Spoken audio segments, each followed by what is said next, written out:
হরে কৃষ্ণ। কামোদা একাদশী ব্রত 2025 সালে কবে পালন করতে হবে?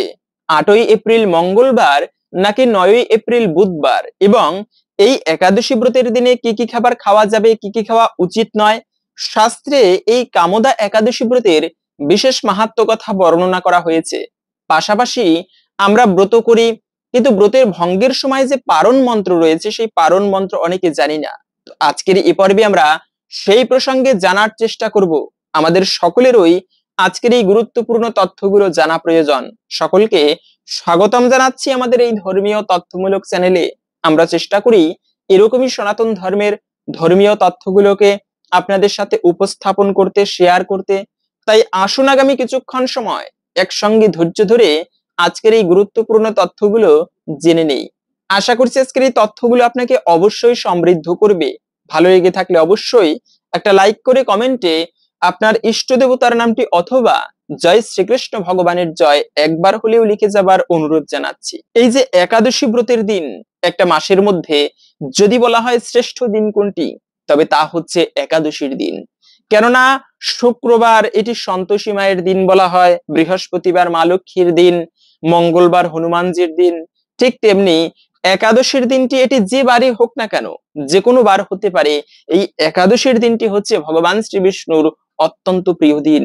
তাই প্রত্যেকটা ব্যক্তির উচিত, যে ভক্ত একান্ত ভক্তির সহিত এই একাদশী ব্রতে উপবাস করে ভগবান শ্রী বিষ্ণুর পুজো করতে পারে, তার জীবনের সমস্ত অশুভ কেটে যায় এবং সৌভাগ্যের উদয় হয়ে থাকে। বিশেষ করে বছরে 24টি একাদশী ব্রত রয়েছে, তার মধ্যে একটা শ্রেষ্ঠ ব্রত হচ্ছে এই কামোদা একাদশী ব্রত। কেন এই ব্রতটি শ্রেষ্ঠ? এই ব্রত পালন করলে আমরা কি ফল লাভ করতে পারি? তাদের জন্য বলা হয়েছে, যারা এই কামোদা একাদশী ব্রত পালন করবে তারা যদি অপমৃত্যু হয়, যেমন শাস্ত্রে বলা আছে, যদি কেউ ইচ্ছা করে দেহত্যাগ করে তবে সে কিন্তু ভূতের শরীর হয়ে থাকতে হয়, তার কিন্তু সহজে মুক্তি হয় না। যদি কেউ ব্রহ্মদত্তি হয় অথবা বিষ খেয়ে দেহত্যাগ করে, ভগবান তাকে দেহ দেয় না। কেন? এই দেহটা দিয়েছে ভগবান তোমাকে কৃষ্ণ সেবা করার জন্য, সুন্দরভাবে জীবন যাপন করার জন্য। তুমি সেই দেহটাকে নষ্ট করে দিলে, এই যে পাপ, এই পাপের ফলে সে ব্যক্তি সহজে দেহ পায় না, অনেক কাল তাকে সূক্ষ্ম শরীরে কষ্ট পেতে হয়, একাকী নির্জনে বাস করতে হয়, ভূত যাকে বলা হয়। এই ভূতের শরীরে, সূক্ষ্ম শরীরে তাকে থাকতে হয় এবং কষ্ট পেতে হয়। এভাবে করে অনেক দেবতাও রয়েছে, যেমন ভূত, প্রেত, পিশাচ। তো এই ধরনের যারা হয়ে থাকে বা এই ধরনের দেহ যারা প্রাপ্ত করে, লাভ করে, তাদের উদ্দেশ্যে যদি কেউ এই কামোদা একাদশী ব্রত পালন করে সেই পুণ্য ফল তাদের উদ্দেশ্যে প্রদান করে, ভগবানের কাছে প্রার্থনা করে, তবে তারা সেই পিশাচত্ব থেকে মুক্তি পাবে, ভূত শরীর ত্যাগ করে তারা মুক্তি লাভ পর্যন্ত করতে পারে। এতটা গুরুত্বপূর্ণ। এই যে গয়াধামে পিণ্ড দেয়, এটা সর্বমঙ্গলময়।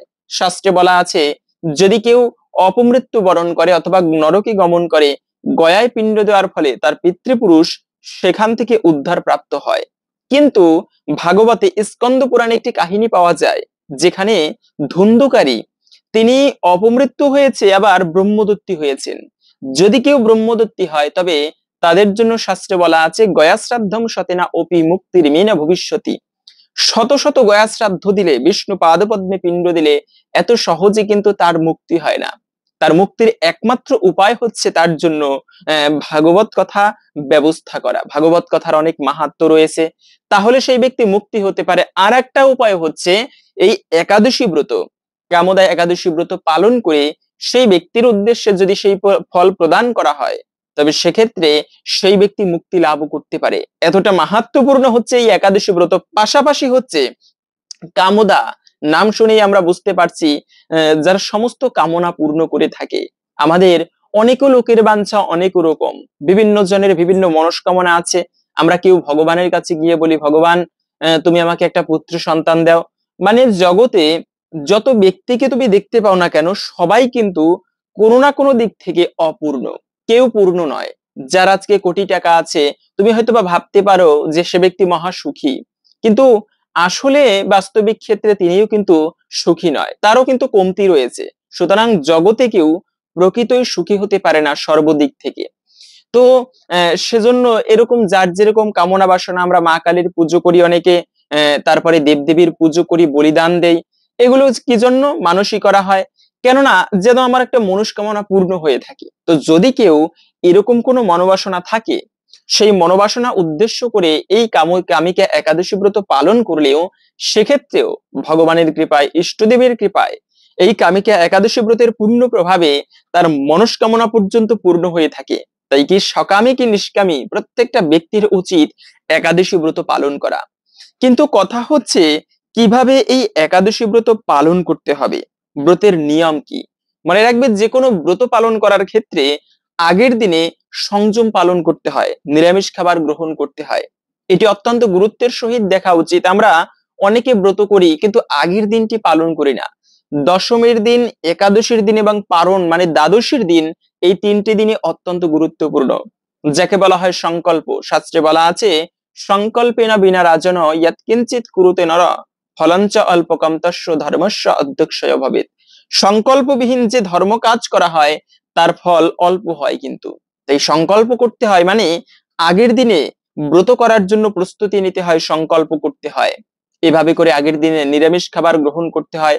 খাবারের মধ্যে কি ধর্ম থাকে? না, খাবারের মধ্যে ধর্ম নয়, খাবারের মধ্যে মূলত চেতনা নিহিত থাকে। তুমি যেমন খাবার গ্রহণ করবে সেরকম চেতনা তুমি প্রাপ্ত করবে।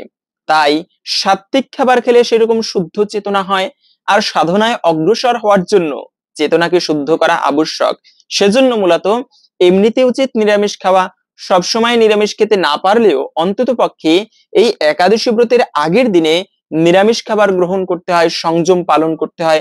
শুধু খাবারের ক্ষেত্রে নয়, আমরা অনেকে আছি নিরামিষ খাই কিন্তু ঝগড়া, চিৎকার, চেঁচামেচি, দ্বন্দ্ব, মানে সাত্বিক ভাবে জীবন যাপন করি না, এমনটা নয়। নিরামিষ খাবার খেতে হবে এবং ওই দিনটি সুন্দরভাবে বসবাস করতে হবে। ঝগড়া ঝইঝামেলা নয়, খারাপ ভাষা প্রয়োগ করা উচিত নয়, মিথ্যা কথা বলা উচিত নয়। এভাবে করে একাদশীর আগের দিনে রাত্র 11টার আগে খাবার খেয়ে দন্ত ধাবন বা দাঁত ব্রাশ করে নিতে হয়। কেননা অনেক সময় আছে যে দ্বাদশীর দিনে বা ব্রতের দিনে দাঁত ব্রাশ করতে গেলে, যেমন আমার নিজের দাঁত থেকেও একটু সমস্যা হয়েছে, সেক্ষেত্রে অনেক সময় রক্ত বের হয় কিন্তু দাঁত ব্রাশ করতে গেলে। তো এরকম যদি হয় যে একাদশীর দিনে শরীর থেকে রক্তক্ষরণ হয়, এটা আমরা আগেও বলেছি, তাহলে কিন্তু ব্রতে দোষ লাগে। ব্রত ভঙ্গ হয় না, কিন্তু সেই ব্রতে দোষ লাগে, মানে ব্রতের সম্পূর্ণ ফল প্রাপ্ত করা যায় না। তাই একাদশীর আগের দিনে অবশ্যই নিরামিষ খাবার গ্রহণ করতে হবে এবং রাত্র 11টার আগে দাঁত ব্রাশ করা প্রয়োজন। অনেকের আবার দাঁতের গোড়ায় খাবার আটকে থাকে, একাদশীর দিনে সেই খাবার পেটে গেলে এতেও ব্রতে দোষ লাগে। তাই একাদশীর আগের দিনটি এভাবে পালন করে একাদশীর দিনে খুবই ভোরে ভোরে ঘুম থেকে ওঠে। এটি আয়ুর্বেদিক শাস্ত্র মতে যদি কোনো ব্যক্তি 21 বার কুলিকুচি করে, তবে এক্ষেত্রেও তার দন্ত ধাবনের সেই ফল লাভ হয়ে থাকে। তাই একাদশীর দিনে খুবই ভোরে ভোরে ঘুম থেকে উঠে বাহ্যক্রিয়াদি সম্পন্ন করে এরপরে স্নান করে, একাদশীর দিনটি হচ্ছে মুখ্যত বিষয়। এখন আমি উপবাস করলাম, ভক্ত সঙ্গ করি না, ভগবানের পুজো করি না, নাম জপ করি না, মানে নিচের ইচ্ছা মতো আমি ঘুরে বেড়াচ্ছি, ঘুমাচ্ছি সারাদিন, এটিকে কিন্তু একদম উপবাস বলা হয়নি। হ্যাঁ, না খেয়ে থাকলে একটুকু পুণ্য হয়, তার মানে এই না। ব্রত কাকে বলে? উপবাস। উপমানে নিকটে, বাস মানে বাস করা। আমি ব্রত করেছি, সারাদিনটি ভক্তিময় ভাবে কাটানো উচিত। হয়তো অনেক ব্যস্ত রয়েছি, তারপরেও যে যখনই সময় পাবেন ওই সময় ঠাকুরের সঙ্গ করা উচিত, ভক্ত সঙ্গ করা উচিত। একাদশীর দিনটি এজন্য মহিমাপূর্ণ।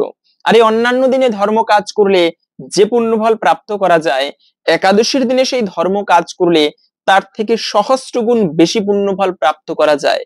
তাই তো একাদশীর দিনটি প্রত্যেকটা ভক্তদের এই দিনে সকালবেলা ঘুম থেকে উঠে স্নান করতে পারলে সর্বোত্তম, না পারলেও আপনি খুবই ভোরে ভোরে হাত পা ধৌত করে ঠাকুরের পুজো দিবেন। হয়তোবা অত সময় নিয়ে দেওয়ার মতো সময় নেই, অনেকের ক্লাস থাকে, হয়তোবা স্টুডেন্ট অথবা কাজ থাকতে পারে, সেক্ষেত্রে আপনি সংক্ষিপ্ত পরিসরে হলেও ঠাকুর পুজোটা বিশেষভাবে দিবেন। অনেকে প্রশ্ন করতে পারেন যে আমি আগের দিনে ভুল করে আমিষ খেয়ে ফেলেছি, তাহলে কি আমি ব্রত করতে পারবো কিনা? উচিত আগের দিনে নিরামিষ খাবার গ্রহণ করা, কিন্তু যদি ভুলক্রমে খেয়ে ফেলেন অথবা যদি পরিবেশ ক্রমে খাওয়া হয়, যেমন অনেকে প্রবাসে থাকে, কাজে থাকে, সেক্ষেত্রেও কিন্তু ব্রত করে, অনেকে কষ্ট করে, তো ওইরকম পরিবেশ অনুসারে নিরামিষ খাওয়া হয় না। আবার যারা হোস্টেলে থাকে সেরকম ভাবে শুদ্ধ সাত্ত্বিক খাবার গ্রহণ করা হয় না পরিবেশ অনুসারে, চাইলেও অনেক সময় খেতে পারে না। তাহলে কথা হচ্ছে যদি ভুল করে খাওয়া হয়, যদি অনেক মানে ইচ্ছা থাকলেও যদি উপায় না থাকে, সেক্ষেত্রে যে কেউ ব্রত করতে পারবেন, এটি ভগবান দেখবে। কারণ আপনি ইচ্ছা করে করেননি এমনটা, ভগবান অবশ্যই কৃপা করবে। তো এভাবে করে আপনারা ব্রত করবেন। তো এই কামোদা একাদশী ব্রত 2025 সালে কবে পালন করতে হবে? 8ই এপ্রিল মঙ্গলবার নাকি 9ই এপ্রিল বুধবার? তা জানার পূর্বে আমরা প্রথমত জেনে নিচ্ছি এবছরে কামোদা একাদশীর দিনে পক্ষবর্ধিনী মহাদ্বাদশী যুক্ত হয়েছে। আমাদের দ্বাদশী সংযুক্ত একাদশী ব্রত পালন করা কর্তব্য। আর সেই পক্ষবর্ধিনী অনেক প্রকার মহাদ্বাদশী রয়েছে, যার মধ্যে একটা শ্রেষ্ঠ দ্বাদশী হচ্ছে পক্ষবর্ধিনী মহাদ্বাদশী। যদি কেউ এই পক্ষবর্ধিনী মহাদ্বাদশীতে ব্রত করে তবে তার আরো অধিক ফল প্রাপ্ত হয়ে থাকে। তো সেজন্য আমরা প্রথমত জেনে নিচ্ছি এই কামোদা একাদশী ব্রতের পালন করলে আমরা কি ফল লাভ করতে পারি। শাস্ত্রে সুন্দর ব্রত কথা বর্ণনা করা হয়েছে এবং এরপরে এই ব্রতের দিনে কি কি খাওয়া যাবে, কি কি খাওয়া যাবে না এবং কি কি করা উচিত সেই প্রসঙ্গে জেনে নিব। পালনের সময়ও আমরা জেনে নিব। তো এই ব্রতের দিনে মূলত প্রথমত হচ্ছে পক্ষবর্ধিনী মহাদ্বাদশীর মাহাত্ম্য কথা। অমাবস্যা কিংবা পূর্ণিমা সম্পূর্ণ হয়ে প্রতিপদে কিছুমাত্র থাকলে তার পূর্বের দ্বাদশী তিথির নাম পক্ষবর্ধিনী। এই অবস্থায় একাদশীর দিন উপবাস না করে দ্বাদশীতেই উপবাস করতে হয়। অনন্ত কলুষ বিনাশকারী এই দ্বাদশী পরিত্যাগকারীকে বহু বছর নরকে বাস করতে হয়। যে মাসে পক্ষবর্ধিনী হয় শ্রীহরি সেই মাসের নাম অনুসারে তাকে ভক্তি সহকারে পূজা করতে হয়। হে জগন্নাথ, আপনি এই সংসার সমুদ্রের নৌকা স্বরূপ, পাপ ও তৃণের জন্য মহা অনল, নরক অগ্নির প্রশমনকারী, জন্ম মৃত্যু জরা ব্যাধির মোচনকারী এই ভবসাগরে পতিত আমাকে আপনি কৃপা করে উদ্ধার করুন। হে পদ্মনাভ, আমার নিবেদিত এই অর্ঘ্য গ্রহণ করুন, আপনাকে আমি প্রণাম জানাই। এইভাবে শ্রীহরিকে অর্ঘ্য নিবেদন ও সুস্বাদু ফলমূল অর্পণ করতে হয়। নিজ সামর্থ্য মতো যত্ন সহকারে শ্রীহরির গুণ কীর্তন ও রাত্রি জাগরণে এই ব্রত পালন করতে হয়। এই ব্রত পালনে 10 সহস্র অশ্বমেধ যজ্ঞের ফল লাভ করা যায়। এটা হচ্ছে শুধুমাত্র পক্ষবর্ধিনী মহাদ্বাদশী ব্রত পালন করলে এই ফল লাভ করা যায়। কিন্তু যারা এই কামোদা একাদশী ব্রত পালন করবে তারা কি ফল লাভ করতে পারে? একে তো হচ্ছে এই কামোদা একাদশী ব্রতের দিনে পক্ষবর্ধিনী মহাদ্বাদশী, দ্বিতীয়ত হচ্ছে এই কামোদা একাদশী ব্রতের বিশেষ মাহাত্ম্য কথাও রয়েছে। এই ব্রত পালন করলে কি ফল লাভ হতে পারে? শাস্ত্রে সুন্দর একটি ব্রত কথা এই প্রসঙ্গে বর্ণনা করা হয়েছে। তাই আসুন কিছুক্ষণ সময় ধৈর্য ধরে এই ব্রত কথা আমরা শ্রবণ করি। কামোদা একাদশী চৈত্র মাসের শুক্লপক্ষের কামোদা একাদশী ব্রত মাহাত্ম্য বরাহ পুরাণে বর্ণিত হয়েছে। মহারাজ যুধিষ্ঠির বললেন, হে বাসুদেব, আপনি কৃপা করে আমার কাছে চৈত্র মাসের শুক্লপক্ষের একাদশীর মহিমা কীর্তন করুন। শ্রীকৃষ্ণ বললেন, হে মহারাজ, এই একাদশী ব্রত সম্পর্কে এক বিচিত্র কাহিনী বর্ণনা করছি, আপনি এক মনে তা শ্রবণ করুন। পূর্বে মহর্ষি বশিষ্ঠ মহারাজ দিলীপের কৌতূহল নিবারণের জন্য এই ব্রত কথা কীর্তন করেছিলেন। ঋষি বশিষ্ঠ বললেন, হে মহারাজ, চৈত্র মাসের শুক্লপক্ষের একাদশীর নাম কামোদা। এই তিথি পাপ বিনাশক ও পুণ্যদায়িনী। পূর্বকালে মনোরম নাগপুরে স্বর্ণ নির্মিত গৃহে বিষধর নাগেরা বাস করত। তাদের রাজা ছিলেন পুণ্ডরিক। গন্ধর্ব, কিন্নর ও অপ্সরাদের দ্বারা তিনি সেবিত হতেন। তিনি সেই পুরী মধ্যে অপ্সরা শ্রেষ্ঠ ললিতা ও ললিত নামে গন্ধর্ব স্বামী স্ত্রী রূপে ঐশ্বর্যপূর্ণ এক গৃহে পরম সুখে দিন যাপন করত। একদিন পুণ্ডরিকের রাজসভায় ললিত গান গাইছিল। এমন সময় ললিতার কথা তার মনে পড়ল। ফলে সঙ্গীতের স্বর, লয়, তাল মানের বিপর্যয় ঘটল। কর্কটক নামে এক নাগ ললিতের মনোভাব বুঝতে পারল। গানের ছন্দভঙ্গের ব্যাপারটি সে পুণ্ডরিক রাজার কাছে জানালো। তা শুনে সর্পরাজ ক্রোধভরে কামাতুর ললিতকে বললেন, রে দুর্মতি, তুমি রাক্ষস হও বলে অভিশাপ দান করলো। সঙ্গে সঙ্গে সেই ললিত ভয়ঙ্কর রাক্ষস মূর্তি ধারণ করলো। তার হাত 10 যোজন বিস্তৃত, মুখ পর্বত গুহাতুল্য, চোখ দুটি প্রজ্বলিত আগুনের মতো, ঊর্ধ্বে 8 যোজন বিস্তৃত প্রকাণ্ড এক শরীর সে লাভ করলো। ললিতের এরকম ভয়ঙ্কর রাক্ষস শরীর দেখে ললিতা মহাদুঃখে চিন্তায় ব্যাকুল হলেন। স্বেচ্ছাচারী রাক্ষস ললিত দুর্গম বনে ভ্রমণ করতে লাগলো। ললিতা কিন্তু তার সঙ্গ ত্যাগ করলো না। ললিত নির্দয়ভাবে মানুষ ভক্ষণ করত। এই পাপের ফলে তার মনে বিন্দুমাত্র শান্তি ছিল না। পতির সেই দুরবস্থা দেখে ব্যথিত চিত্তে রোদন করতে করতে ললিতা গভীর বনে প্রবেশ করলো। একদিন ললিতা বিন্ধ্য পর্বতে উপস্থিত হলো। সেখানে ঋষ্যশৃঙ্গ মুনির আশ্রম দর্শন করে মুনির কাছে হাজির হলো। তার চরণে প্রণাম করে সেখানে দাঁড়িয়ে রইল। মুনিবর জিজ্ঞাসা করলেন, হে সুন্দরী, তুমি কে, কার কন্যা, কি কারণেই বা এই গভীর বনে এসেছো, তা সত্য করে বলো। তদুত্তরে ললিতা বলল, হে প্রভু, আমি বীরধন্যা গন্ধর্বের কন্যা। আমার নাম ললিতা। আমার পতির পিশাচত্ব দূর হয় এমন কোনো উপায় জানবার জন্য এখানে এসেছি। তখন ঋষি বললেন, চৈত্র মাসের শুক্লপক্ষের কামদা নামে যে একাদশী আছে, তুমি সেই ব্রত যথাবিধি পালন করো। এই ব্রতের পুণ্য ফল তোমার স্বামীকে অর্পণ করলে তৎক্ষণাৎ তার সমস্ত পাপ বিনষ্ট হবে। বশিষ্ঠ ঋষি বললেন, হে নাগ মহারাজ দিলীপ, মুনির কথা শুনে ললিতা আনন্দ সহকারে কামদা একাদশী ব্রত পালন করলেন। তারপর ব্রাহ্মণ ও বাসুদেবের সামনে পতির উদ্ধারের জন্য আমি যে কামদা একাদশীর ব্রত পালন করেছি তার সমস্ত ফল আমার পতির উদ্দেশ্যে অর্পণ করলাম।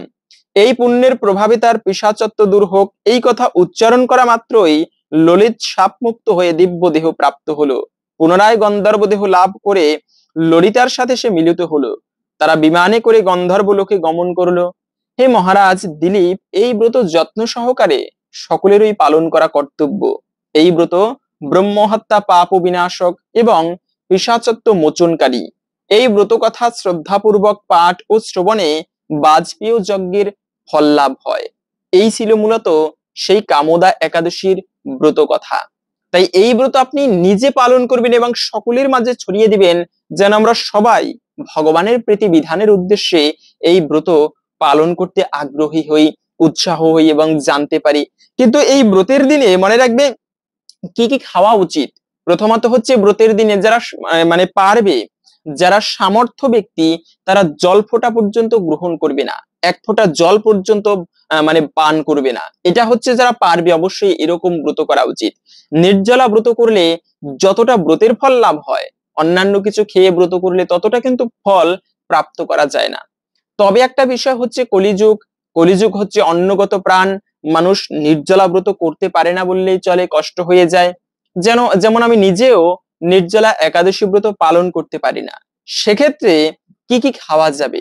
যে কোনো প্রকার ফল খেতে পারবেন, দুগ্ধ খেতে পারবেন, তারপরে কাঠবাদাম, কাজু বাদাম। ফল খেয়েও যদি না হয় সেক্ষেত্রে আপনারা, তবে ফল খেয়ে ব্রত করাটাই ভালো, এর নিচে যাওয়া উচিত নয়।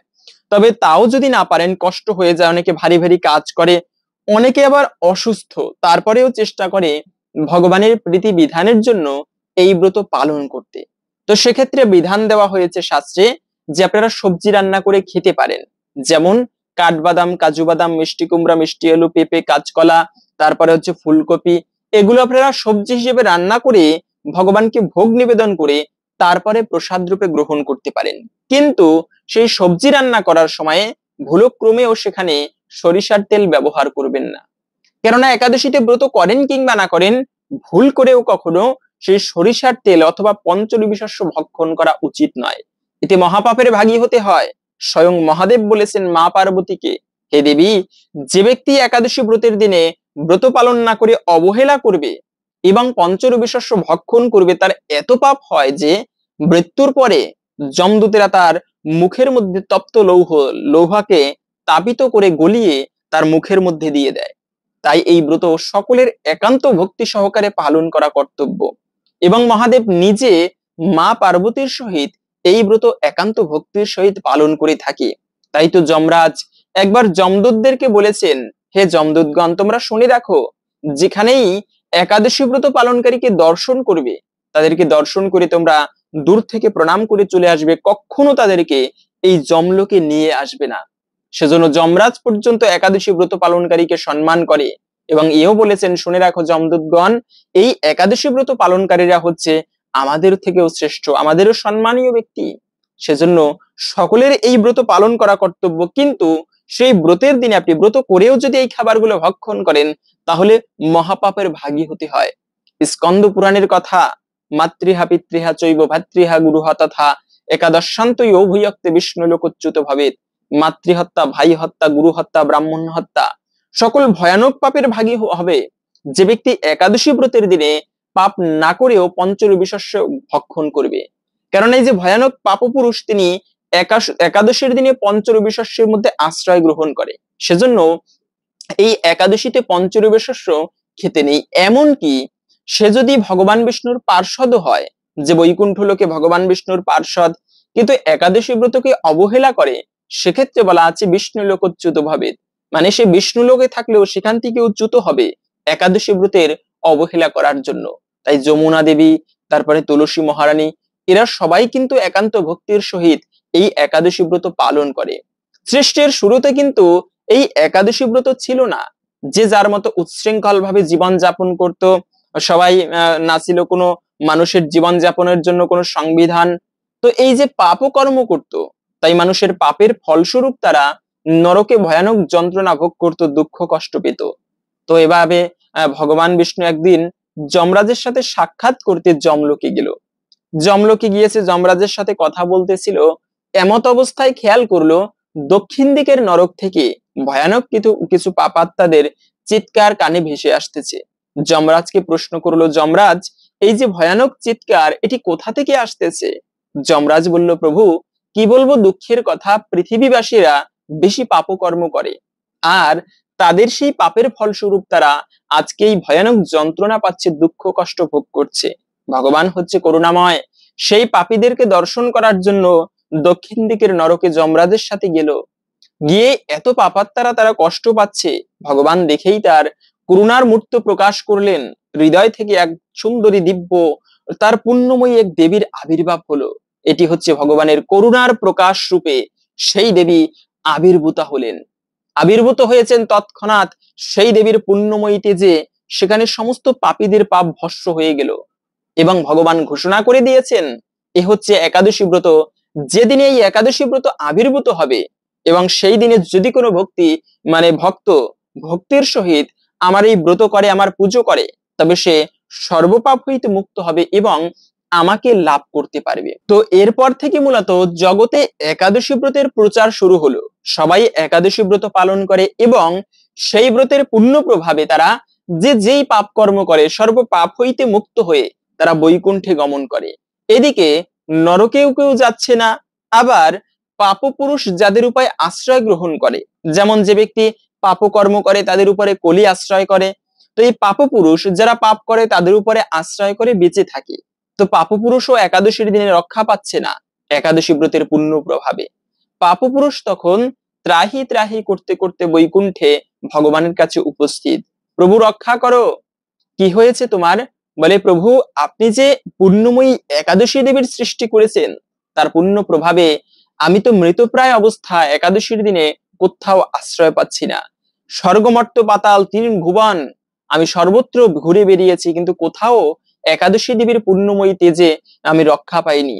তখন ভগবান বলল, এই ব্যাপার, তাহলে তুমি একটা কাজ করবে কি, একাদশীর দিনে পঞ্চরবি শস্যের মধ্যে লুকিয়ে থাকবে এবং যে ব্যক্তি একাদশীর দিনে আজকে থেকে পঞ্চরবি শস্য ভক্ষণ করবে তাকে মহাপাপের ভাগী হতে হবে। তো ওই থেকে মূলত একাদশীর দিনে পঞ্চরবি শস্য ভক্ষণ করা উচিত নয়, এটি মহাপাপের ভাগী হতে হয়। তাই সবজি রান্না করতে গিয়ে পঞ্চরবি শস্যের মধ্যে একটি হচ্ছে কিন্তু সরিষা, সেই সরিষার তেল খাওয়া উচিত নয়, সরিষার তেল গায়ে মাখা উচিত নয়। এমনকি শুধু তাই নয়, ধান থেকে যত প্রকার খাবার হয়, পিঠা পুলি পায়েস, এগুলো খেতে নেই। তারপরে গম থেকে যত খাবার হয়, বিস্কিট কেক পাউরুটি আটা রুটি, এগুলো খেতে নেই। এরপরে হচ্ছে ভুট্টা জাতীয় খাবার, তারপরে আর যে কোনো প্রকার ডাল, সরিষা, তিল, এগুলো খেতে নেই। এবং পাঁচফোড়ন, বিশেষ কিছু মশলা রয়েছে, জিরা, এগুলো খেতে নেই। তো এইভাবে করে পাশাপাশি হচ্ছে আমরা সবজি রান্না করার সময় কিছু শাক খেয়ে থাকি, কিন্তু মনে রাখবে পুঁই শাক, ঢেঁড়স, বটবটি, সিম, বেগুন, এগুলোও কিন্তু একাদশীর দিনে খাওয়াকে নিষিদ্ধ বলা হয়েছে। অনেকে আবার বলে থাকে যে আমরা তো আগের দিনে আটা রুটি খেয়ে ব্রত করেছি, সেক্ষেত্রে কথা হচ্ছে আটা রুটি কি খাওয়া যাবে না? মনে রাখবে আটা রুটি এটি হচ্ছে আটা, আর এই আটা হচ্ছে পঞ্চরবি শস্যের মধ্যে একটি। তাই শাস্ত্রীয় নিয়ম অনুসারে আটা রুটি খাওয়া যাবে না। তবে অনেকে বলে থাকে আমরা তো আগের দিনে খেয়েছি, তাই আগের দিনে কি মানুষ ভুল করেছে, মানে এরা তর্ক শুরু করে দেয়। প্রকৃত শাস্ত্রে বলা আছে কখনো পঞ্চরবি শস্য ভক্ষণ করতে নেই, আটাও তার মধ্যে একটি, তাহলে কিভাবে আটা রুটি খাওয়া যাবে? হ্যাঁ, আগের লোকে যদি কেউ কিছু করে থাকে সেটা যদি শাস্ত্রীয় হয় তাহলে গ্রহণ করব, শাস্ত্রীয় না হলে সেটাকে বর্জন করব, স্বাভাবিক। কিন্তু আমরা ওই আগের লোকে কি কি করেছে ওটা ধরে বসে থাকি। আগের লোকে অনেক কিছু করেছে, কত ভালো ভালো কার্য করেছে আগের মানুষ। পাশাপাশি আগের মানুষ অনেক কুসংস্কারেও আচ্ছন্ন ছিল, সতীদাহ প্রথা ছিল, গৌরীদান প্রথা, 8 বছর বয়সে কন্যাকে বিবাহ দিত। তো এই খারাপ কাজগুলোকে বর্জন করতে হবে, ভালো কিছুকে গ্রহণ করতে হবে যদি সেটা শাস্ত্রীয় হয়। তাই আটা রুটিও খাওয়া যাবে না।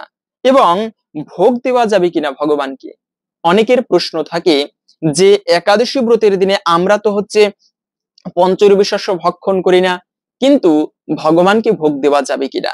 হ্যাঁ, ভগবানকে অবশ্যই ভোগ দেওয়া যাবে। বড় বড় মন্দিরগুলোতে দেখবেন একাদশী কিংবা দ্বাদশী যত বড় দিন আসুক না কেন ভগবানকে অন্ন ভোগ দেওয়া হয়। এটি ভগবানের জন্য একাদশী ব্রত নয়। যে ভগবান অনন্ত কোটি ব্রহ্মাণ্ডের নায়ক, তার কখনো ক্ষুধা লাগে না। জগৎকে যিনি পরিচালনা করেন তার কখনো ক্ষুধা লাগে না, তথাপিও কেন ভোগ নিবেদন করা হয়? কেননা এটি পঞ্চরাত্রিক পূজার একটা নিয়ম রয়েছে। ত্রিসন্ধ্যা, শুধু ত্রিসন্ধ্যা নয়, 5 বেলা ভগবানকে ভোগ নিবেদন করতে হয় প্রাণ প্রতিষ্ঠিত বিগ্রহকে। তো তাই নিয়ম রয়েছে ভগবানকে অন্নভোগ দিতে হবে, কি একাদশী কি দ্বাদশী যত ভালো দিন আসুক না কেন ভগবানকে অবশ্যই অন্নভোগ দেওয়া যাবে। তবে সেই প্রসাদ একাদশীর দিনে আমরা গ্রহণ না করে দ্বাদশীতে পারণ হিসেবে গ্রহণ করা যেতে পারে। দ্বিতীয়ত হচ্ছে একজন মা প্রশ্ন করেছেন যে একাদশীতে আমি তো ব্রত করেছি এবং জানি ভুল করেও পঞ্চরবি শস্য খাওয়া উচিত নয়, তাহলে কথা হচ্ছে পরিবারের জন্য যদি রান্না করে দিতে হয়, অনেক সময় পরিবেশ অনুসারে রান্না করতে হয়, সেক্ষেত্রে কথা হচ্ছে একাদশীর দিনে যদি আমাকে রান্না করে দিতে হয় পরিবারের অন্যান্য লোকের জন্য, অথচ আমি ব্রত করেছি, তাহলে এটি অপরাধ হবে কিনা বা এই ব্রতের ফল আমরা লাভ করতে পারবো কিনা? খুবই সুন্দর একটি প্রশ্ন আমি মনে করি। তাই মাঝে মাঝে এই প্রশ্নের কথা ভিডিওতে বলে থাকি। তা হচ্ছে এটি মনে রাখবে, যদি কেউ বাড়িতে ব্রত করে পরিবারে, তাকে ওই দিনটি ছুটি দেওয়া উচিত, যে তোমার আজকে সাধারণ কাজকর্ম করতে হবে না, তুমি ঠাকুর সেবা করবে। সবাই মিলে যদি ধর্মকাজে উৎসাহ দেওয়া হয় এটি মঙ্গলময় গৃহস্থের জন্য। তারপরেও এটা সবার বোঝা উচিত যে ও আজকে ব্রত করেছে, ওকে সাধারণ কাজকর্ম ততটা না করিয়ে ও যেন ঠাকুর সেবায় বেশি সময় পায়। এরপরেও যদি পরিবারে সেরকম লোকজন না থাকে রান্না করার জন্য, পরিবেশ অনুসারে রান্না করে দিতে হবে, কেননা অন্যান্য লোক নেই, সেটা দোষণীয় নয়। আবার পরিবারে তারা পালনও করে না তেমন, সেটা কিন্তু দোষণীয় নয় যদি পরিবেশ অনুসারে রান্না করে দিতে হয়। এটা ভগবান দেখবে, আপনি তো ইচ্ছা করে করতেছেন না, পরিবেশ অনুসারে হয়ে যাচ্ছে, পরিবারের সাথে তাল মিলিয়ে চলতে হয়। এখন আমি ব্রত করেছি অথচ পরিবারের অন্যান্য লোকেরা তারা তেমন একটা উৎসাহ দেয় না, সেক্ষেত্রে তাদেরকে রান্না করে দিলে যদি পরিবারের শান্তি শৃঙ্খলা বজায় থাকে তবে তাই করা উচিত।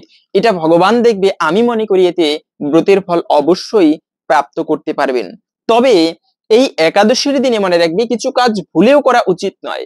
এতে আমরা যত ব্রত করি না কেন ব্রতের কিন্তু সম্পূর্ণ ফল প্রাপ্ত করতে পারবো না, ভগবান কিন্তু ততটা প্রসন্ন হবে না। যদি একাদশী ব্রতের দিনে আমরা এই সকল কাজ করে থাকি, প্রথমত হচ্ছে যে কোনো অপরাধ করবে না। মনে রাখবে অপরাধ একটা ভয়ানক বিষয়। যে ব্যক্তি অপরাধ করে, অপরাধী যে ব্যক্তি, ভগবান তাকে কখনো ক্ষমা করে না। বিশেষ করে অনেক প্রকার অপরাধ রয়েছে, যার মধ্যে সব থেকে ভয়ানক অপরাধ হচ্ছে বৈষ্ণবের চরণে অপরাধ। বিষধর্মী রাজা, তিনি একটা বৈষ্ণবের চরণে অপরাধ করেছিল, যে কারণে এই বিষধর্মী রাজার এত ভয়ানক কুষ্ঠব্যাধি হয়েছিল, যে কারণে সেই কুষ্ঠব্যাধি ভালো হচ্ছিল না। রাজ্যের এত ওঝা বৈদ্য দেখালো, এত কবিরাজ, সারা পৃথিবী থেকে ভালো ভালো বৈদ্য এসে তাকে দেখে গেল, কিন্তু কেউ সেই বিষধর্মী রাজার কুষ্ঠব্যাধি ভালো করতে পারলো না। কেননা এটি সাধারণ রোগ হলে নিরাময় করা যেত, এই রোগ হচ্ছে কোন বৈষ্ণবের চরণে অপরাধের ফল। তাই একজন বৈদ্য এসে বলল, মহারাজ আপনার এই রোগ সহজে ভালো হবে না। আপনার রাজ্যে ব্রহ্ম সরোবর রয়েছে, সেই ব্রহ্ম সরোবরের মধ্যে রাজহংস রাজহংসী বাস করে, তাদের যে কোনো একটা প্রাণীর রাজহংসের মাংস ভক্ষণ করতে পারলে আপনার এই কুষ্ঠব্যাধি ভালো হয়ে যাবে। রাজা লোক লাগিয়ে দিল, যাও তোমরা সেই ব্রহ্ম সরোবর থেকে রাজহংসকে ধরে নিয়ে আসো। যখন বেদ তারা রাজহংসকে ধরার জন্য গেল, কিন্তু সেই দিঘি বা সেই ব্রহ্ম সরোবর এত দীর্ঘ ছিল যে রাজহংস রাজহংসী তারা সরোবরের মধ্যে বাস করত। সাধারণে ডাক দিলে তারা যেত না। যদি কোনো বৈষ্ণব হাতে খাবার নিয়ে প্রসাদ নিয়ে রাজহংস রাজহংসীকে ডাক দিত, তারা চলে আসতো। তাই ওরা বেদরূপে অনেকবার ডাকলো, কিন্তু রাজহংস রাজহংসী গেল না। শেষে জানতে পারলো যে বৈষ্ণব বেশে ডাক দিলে তবে ওরা কাছে আসে। ঠিক আছে, এবার বৈষ্ণব সাজতো, মালা তিলক করে যখনই ডাক দিল, একটা রাজহাঁস তিনি আসতেছিল।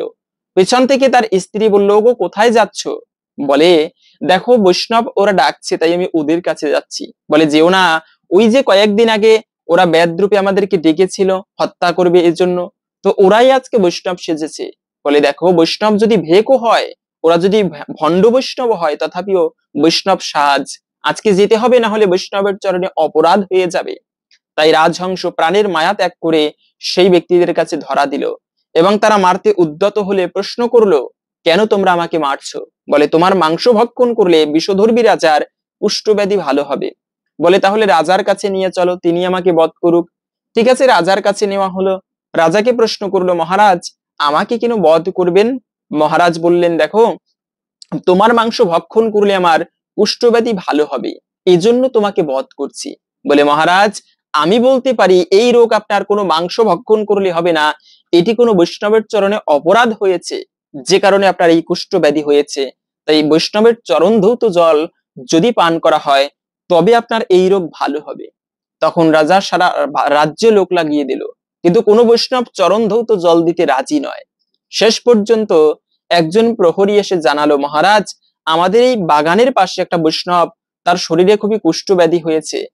তখন সেই রাজহংস বলল, হোক তার শরীরে কুষ্ঠব্যাধি, বৈষ্ণব তো বৈষ্ণব, তার চরণ ধৌত জল নিয়ে আসো, তাই পান করলে আমি বিশ্বাস করি এতে রাজার কুষ্ঠব্যাধি ভালো হবে। ঠিক আছে, তার চরণ ধৌত জল কিভাবে আনবে? সারা শরীরে পোকায় কিলবিল করে। বৈষ্ণব কি গিয়ে জানালো সব কথা, যে মহারাজ আপনার একটুকু চরণ ধৌত জল প্রার্থনা করেছেন। সেই ব্যক্তি বলল, ঠিক আছে, তুমি যদি নিতে পারো তাহলে নাও। তখন তার চরণটাকে একটা বলের উপরে রেখে একটুকু জল দিয়ে নিয়ে আসা হয়েছে ধৌত করে, এভাবে করে, কিন্তু পোকা কিলবিল করতেছিল সেই চরণামৃতে। রাজা যখন দেখেছে তার আর ভক্তি হচ্ছে না, কিন্তু রাজহংস সাধারণ রাজহংস নয়, রাজহাঁসের সাথে সামনে কিভাবে মানে অভক্তি করে পান করবে, তাহলে এটি অপরাধের। তাই রাজা বুদ্ধি করে বলল, আমি ভিতরে গিয়ে রানীদের সাথে এই চরণামৃত পান করব। ঠিক আছে, ভিতরে নিয়ে গেল। ভিতরে গিয়ে রানীদেরকে বলতে লাগলো, দেখো আমার এই চরণামৃতের প্রতি ভক্তি আসছে না, তোমরা পান করো, আমি মস্তকে ধারণ করি। ঠিক আছে, রাজা মস্তকে যখনই ধারণ করেছে চরণামৃত, সাথে সাথে তার কুষ্ঠব্যাধি ভালো হলো। কিন্তু ওদিক থেকে ধ্যানে দেখতেছিল এই কাহিনী সেই রাজহংস। রাজহংস অভিশাপ দিল, মহারাজ আপনি একটা বৈষ্ণবের চরণ ধৌত জলের অবজ্ঞা করেছেন, আমি অভিশাপ দিলাম আপনি বিষধর সর্প হয়ে জন্মগ্রহণ করবেন। তবে যেহেতু আপনি মস্তকে ধারণ করেছেন, তাই ভগবান শ্রীকৃষ্ণ একদিন আপনার মস্তকে নৃত্য করবে। ওই যে কালীয় নাগ, সেই কালীয় নাগ ছিল পূর্বজন্মের বিষধর্মী রাজা। তাই বৈষ্ণবের চরণ ধৌত জল এই অপরাধ একটা ভয়ানক বিষয়। সেটা হোক বৈষ্ণব হোক সাধারণ লোক, কখনো কোনো ব্যক্তির চরণে যেন অপরাধ না হয়। এটি একাদশীর ব্রতের দিনে তো ভুলেও না, এটি কিন্তু ব্রতের ফল সম্পূর্ণ প্রাপ্ত করা যায় না। দ্বিতীয়ত হচ্ছে যে কারো নিন্দা করবে না। আমরা এক জায়গায় বসে থাকলে কে কি করেছে, কোথায় কি হয়েছে, যত প্রকার নিন্দা শুরু হয়ে যায়। কিন্তু মনে রাখবেন, নিন্দা সব থেকে খারাপ বিষয়। আপনি পারলে অপরের ভালো গুণের কীর্তন করুন, অপরে ভালো ভালো বিষয়গুলোকে দর্শন করুন, কিন্তু আমরা অপরে কে কি করেছে, কে কার কি ভুল হয়েছে সেগুলোও দেখে থাকি। আর এটি জীবনে অগ্রসর হওয়া যায় না। উন্নতি করতে চাইলে অপরের ভালো বিষয়টাকে, ভালো গুণ দর্শন করুন, সেই গুণ নিজের মধ্যে যাতে প্রকাশ পায় সেই কার্য করুন, তবে জীবনে অল্পতেই উন্নতি করা যাবে। কিন্তু শুধুমাত্র যদি অপরের দোষ দেখেন, তবে সেই দোষ একটুকু হলেও আপনার মধ্যে বিদ্যমান হবে। তাই কখনো অপরের দোষ দেখা উচিত নয়, অপরের কখনো নিন্দা করা উচিত নয়, বরঞ্চ প্রশংসা করা উচিত। মৌমাছি যেখানে যাবে দেখবেন মধুর মধ্যে পড়ার চেষ্টা করে, আর সাধারণ মাছি ও চেষ্টা করে কোথায় ঘা রয়েছে, কোথায় পড়তে পারি, ঘা জায়গা কোথায়। তাই সবসময় অপরের ভালো গুণের মানে কথা বলা উচিত, নিন্দা নয়। এবং তৃতীয়ত হচ্ছে কখনো অপশব্দ প্রয়োগ করবে না। আমরা ব্রত করেছি অথচ ঝগড়া ঝই ঝামেলা এগুলো লেগেই রয়েছে বাড়িতে। তবে কিন্তু ব্রতের সম্পূর্ণ ফল লাভ করা যাবে না।